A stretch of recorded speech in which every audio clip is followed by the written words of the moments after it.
Pour réaliser une pâte à blinis, c'est simple, ça va être une sorte de pâte à crêpes un peu épaisse avec de la levure pour de manière à vraiment donner de la légèreté à notre préparation et quelques blancs en neige ajoutés à la fin. Les blancs, je les mets à part, ils me serviront à la fin pour monter en neige. Les jaunes, je les mets directement dans un grand récipient. Je prends mon lait, je le mélange avec la crème liquide et je vais le tiédir, le porter à température ambiante, micro-ondes ou dans une casserole. Je récupère un tout petit peu de mon lait tiède pour délayer ma levure.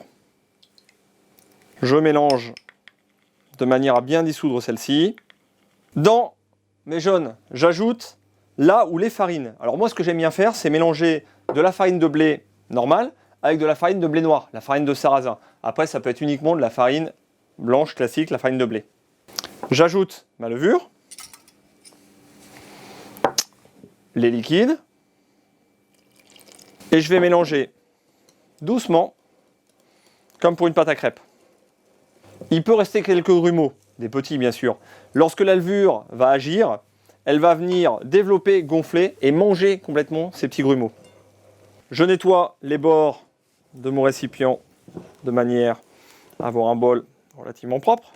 Je viens maintenant couvrir ce récipient d'un linge légèrement humide et je vais laisser pousser la pâte pendant au moins 1 heure. Ma pâte à blinis est maintenant levée. On le voit, on a quasiment doublé de volume. Donc là, je vais la réserver de côté. C'est le moment pour moi de monter mes blancs en neige.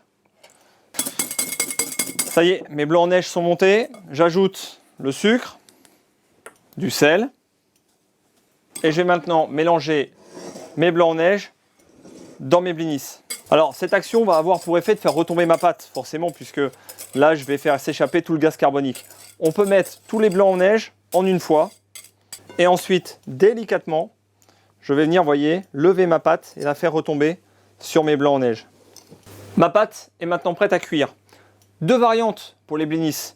Le premier, c'est la crème que l'on a mis au départ avec le lait. On peut très bien imaginer de la réserver au frais, de la battre comme une chantilly et de l'ajouter en même temps que les blancs en neige. Ça va donner un peu de légèreté à nos blinis.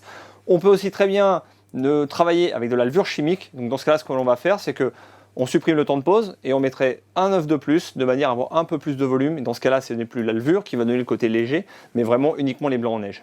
Pour les cuire, on va prendre des cercles dans une poêle anti-adhérente de préférence. On les huile très légèrement, comme ceci. On vient les poser au centre d'une plaque. Je prends une belle cuillère de pâte à blini et je viens la mettre au centre de ce cercle.